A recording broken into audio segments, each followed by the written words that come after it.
Riding Hood. Do you want to know about it? So, without any further ado, let's begin.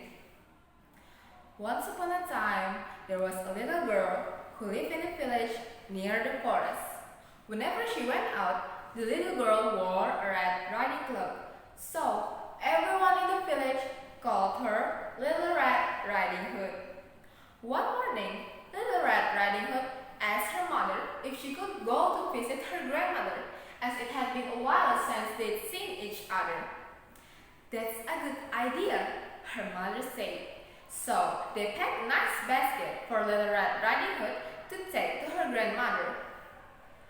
When the basket was ready, the little girl put on her red cloak and kissed her mother goodbye.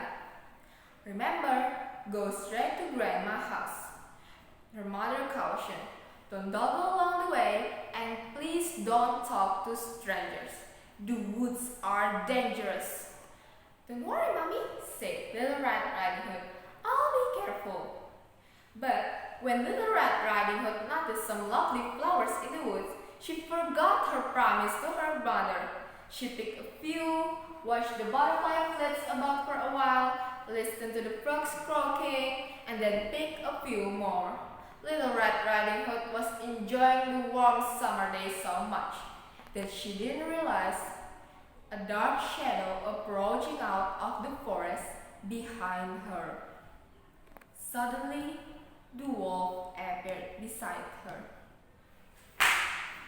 "What are you doing out here, little girl?" the wolf asked in a voice as friendly as he could muster. "I'm on my way to see my grandma, who lives through the forest near the brook," Little Red Riding Hood replied. Then she realized how late she was and quickly excused herself, rushing down the path to her grandma's house. The wolf, in the meantime, took a shortcut. The wolf, a little out of breath from running, arrived at Grandma's and knocked lightly at the door. "Oh, thank goodness, dear. Come in, come in. I was worried sick that something had happened to you in the forest," said Grandma, thinking that the knock was her granddaughter. The wolf let himself in. Poor Granny did not have time to say another word before the wolf gobbled her up. The wolf let out a satisfied burp and then poked through Granny's wardrobe to find a nightgown that he liked. He added a frilly sleeping cap and for good measure dabbed some of Granny's perfume behind his pointy ears. A few minutes later, Little Red Riding Hood knocked on the door. The wolf jumped into bed and pulled the covers over his nose. "Who is it?"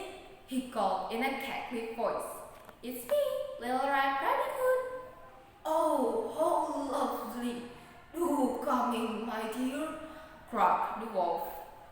When Little Red Riding Hood entered the little cottage, she could scarcely recognize her grandmother. "Grandmother, your voice sounds so up. Is something the matter?" she asked. "Oh, I just have a touch of a cold," squeaked the wolf, adding a cough at the end to prove the point.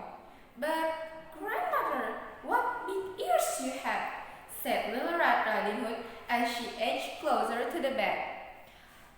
"The better to hear you with, my dear," replied the wolf. But, Grandmother, what big eyes you have," said Little Red Riding Hood. The better to see you with, my dear," replied the wolf. "But, Grandmother, what big teeth you have," said Little Red Riding Hood, her voice quivering slightly. "The better to eat you with, my dear," roared the wolf, and he leapt out of the bed and began to chase the little girl. Almost too late, Little Red Riding Hood realized that the person in the bed was not her grandmother, but a hungry wolf.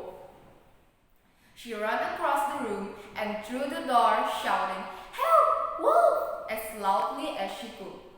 Woodsman, who was chopping logs nearby, heard her cry and ran towards the cottage as fast as he could. He grabbed the wolf and made him spit out the poor grandmother, who was a bit frazzled by the whole experience, but still in one piece. "Oh, Grandma, I was so scared," sobbed Little Red Riding Hood. I'll never speak to stranger or dawdle in the forest again." There, child, you've learned an important lesson. Thank goodness you shout loud enough for this kind woodsman to hear you." The woodsman knocked out the wolf and carried him deep into the forest, where he wouldn't bother people any longer. Little Red Riding Hood and her grandmother had a nice lunch and a long chat. Okay, everyone, how was the story? I hope you guys are enjoying my story. Thank you for attention. Sorry if you got any mistake from my story. Me, ATHIYAH HANANI, standing out. Wassalamualaikum warahmatullahi wabarakatuh.